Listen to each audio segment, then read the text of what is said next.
And Esau said, "Please, Jacob, I am hungry." And Jacob said to him, "I'll tell you what. If you give me your birthright, I'll give you a bowl of chili." And Esau dishonored his birthright. That is to say, he gave away the greater part of his father's inheritance, the greater part of the land and the flocks. He said, "You can have it, Jacob, in exchange for a bowl of that chili." And in doing that to his hungry brother, Jacob stole Isaac's birthright. But Jacob did something even worse than that. Later on, when Isaac knew that he was close to death, he said to Esau, "Esau, I want you to go out into the forest and I want you to hunt and find a wild animal, kill it, cook it, bring it to me. And when you do that, I am going to give you my blessing." Now the blessing of the father to the eldest son was even more powerful than the birthright.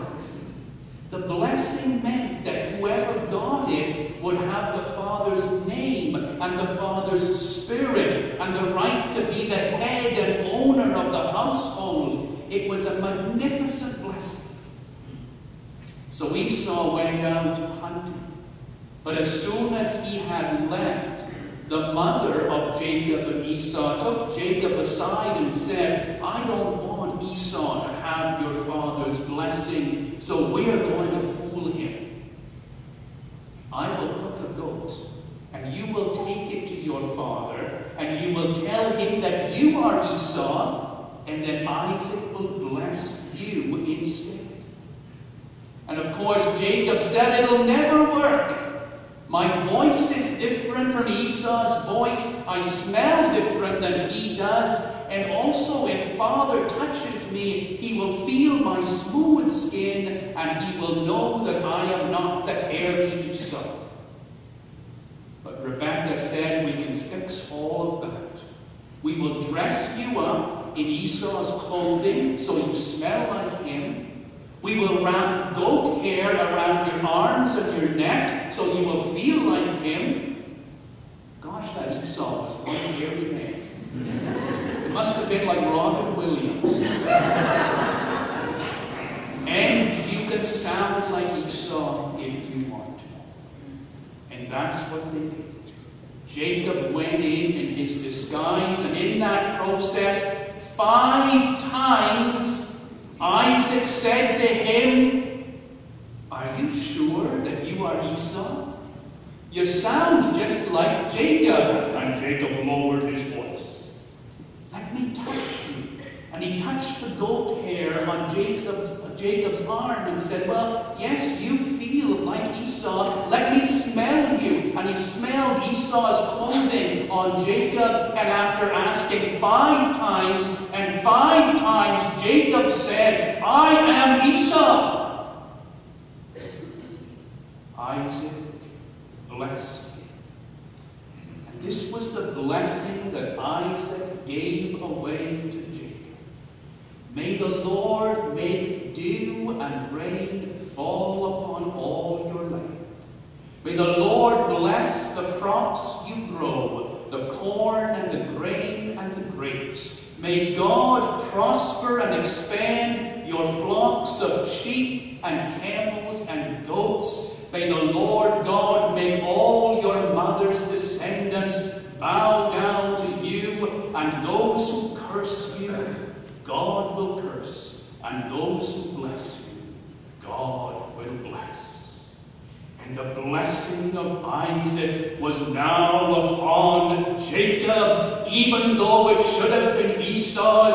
And Jacob went out of that tent blessed and fortified and strengthened. And as he walked out, Esau was walking in with his offering. And Esau took the offering to Isaac and said, "Dad, here is the meal you asked me to prepare. Will you now bless me?" And Isaac said, son, I just blessed you. I've given away my blessing to you already. And Esau said, you did not bless me. What happened? Then he remembered Jacob walking out of the tent. And he wondered why Jacob was wearing his cloak. And he wondered why Jacob was wrapped in goat's hair. And all of a sudden he realized what had happened. And he ran out of that tent looking for Jacob and shouting after him, where are you, you liar? You thief, you supplanter. No wonder they called you Jacob. Lives with a lie, lives with a lie. But Jacob was long gone. Rebekah had hurried him off to the land of Mesopotamia, there to hide away. But as he was leaving the camp, he could hear the words of Esau as Esau cried out, lives with a lie, lives with a lie. Next that I see you, I will kill you. Jacob left. He was gone for 20 years. And the time finally came when God said, Jacob, it's okay. You can go home now. Jacob gathered his 2 wives, and his 2 maids, and his 11 children, and his hundreds of flocks of sheep and goats and camels, and he headed back home with a heart full of joy, because he knew that something must have happened to Esau. Either Esau was dead, or Esau had gone to some other land to live, and he headed back, and he came to the Jabbok River, the dividing line into his old home, and he sent people ahead to scout out the land where they would live. And when those people came back, he said to them, what did you find? Whose land is this across the Jabbok River? And they said to him, we have found the owner of the land. Jacob said, what is his name?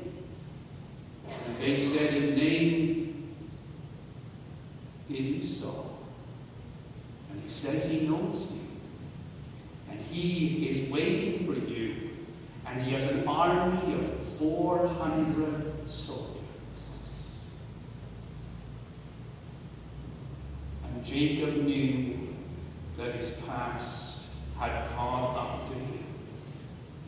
And he heard the voice of Esau in his mind and soul again. Lives with a lie. Lives with a lie. The next time I see you, I will kill you. But Jacob was smart. He divided up his family and all of his flocks into several little groups, and he began to send them out ahead of himself, so that if Esau tried to slaughter one part of his family, the other part would survive. And finally, when just his wives and sons were left, he sent them across the Jabbok River ahead of him. He said, go ahead, I'll join you in a few minutes. But when they had crossed the Jabbok River and were out of sight, Jacob turned away and walked in the other direction.